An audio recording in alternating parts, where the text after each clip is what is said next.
Davom etamiz. Mustaqilligimizning 35 yilligi arafasida yurtimiz bo'ylab o'tkazilayotgan Mustaqillik to'yi festivali ko'tarinki ruhda davom etmoqda. Ma'naviyat va ma'rifat sohasi vakillari, ziyolilardan iborat targ'ibot guruhi aholi bilan uchrashib, yangi O'zbekistondagi islohotlar, ulkan bunyodkorlik ishlari va erishilayotgan natijalar haqida samimiy muloqotlar o'tkazmoqda. Bayramona muhit, ezgu g'oyalar va yuksak faxr tuyg'usi uyg'unlashgan ushbu tadbirlar haqidagi lavhamiz Navoiy viloyatidan tayyorlangan. Mustaqillik to'y festivalining o'ziga xos loyihalaridan biri Yaxshilik karvoni Tomdi tumanidan boshlandi. Festival ishtirokchilari hududdagi Tomdibuloq va Aqtov ovullarida bo'lib, uzoq yillar turli sohalarda mehnat qilgan faxriylar hamda mehr, e'tiborga muhtoj aholi holidan xabar oldilar. Samimiy muloqotlar, ezgu uchrashuvlar va shukronalikka yo'g'rilgan duolar xalqimizga xos bag'rikenglik va saxovat fazilatlarining yana bir yorqin ifodasi bo'ldi. Tuman madaniyat saroyida bo'lib o'tgan shukronalik tadbirlarida esa yangi O'zbekistondagi bunyodkorlik, ulkan islohotlar va inson qadrini ulug'lash g'oyalari asosiy mavzuga aylandi. Tuman ahli bugungi o'zgarishlar, ularning turmush tarzi, hayotiy qarashlari, kelajakka ishonchida yaqqol sezilayotganini mamnuniyat bilan e'tirof etdilar. Xudoga sansi shukr. Hozir жастарға да жасамызға да көңіл аударып жатыр. Міне жастарымыз жоғары оқу орындарында оқып жатыр. Өзінің кәсібі бойынша, мамандығы бойынша жұмыс істеп жатыр. Шүкір айтамыз.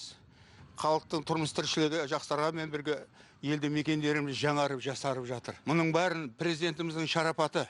Президентіміз аман болсын. Тамда ауданында ақырғы жылдарда өндіріс ошақтары ашылып жатыр. Ол бірінші мемлекеттік қазынаға байлық алып келсе, екінші жастарымызға жұмыспен тәмінделіп жатыр. Ата-аналар қуанып жатыр.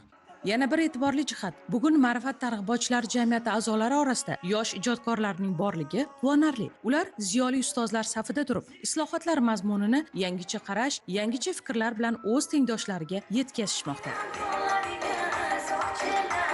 O'tgan yilgiga nisbatan juda ham katta o'zgarishlar va bu albatta hamma yurtdoshlarimizni xursand qiladi. Bobojonlarimizni, buvijonlarimizni qilgan duolari va o'zim tengi bolalarni, qizlarni orzularini eshitib ko'rdik va bu juda ham katta tuyg'u, juda ham xursandchilik avjida.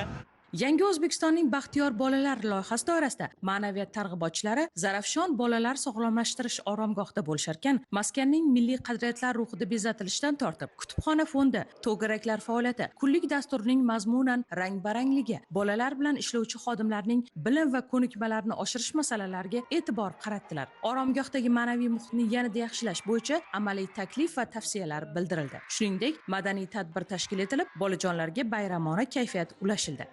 Shijoat vatanparvarlik loyihasi. Festivalning mazkur tadbiri Zarafshon shahridagi Mudofaa vazirligi qo'mondonlikka qarashli harbiy qismda bo'lib o'tdi. Harbiy xizmatchilar va ularning oila a'zolari ishtirok etgan tadbirda so'nggi yillarda harbiy sohada amalga oshirilgan keng ko'lamli islohotlar, harbiy xizmatchining ma'naviy qiyofasi haqida tahliliy va teran fikrlar bildirildi. Harbiylar nafaqat tinchlik va osoyishtalik, balki millat ma'naviy qadriyatlari himoyachilari ekanligi ta'kidlandi. Uchrashuv davomida mustaqillik yillarida chinakam jasorat ko'rsatib halok bo'lgan mard o'g'lonlar xotirasiga bag'ishlangan rolik namoyish etildi. Mustaqillik to'yi festivali Navoiy viloyatining turli lokatsiyalarida davom etmoqda.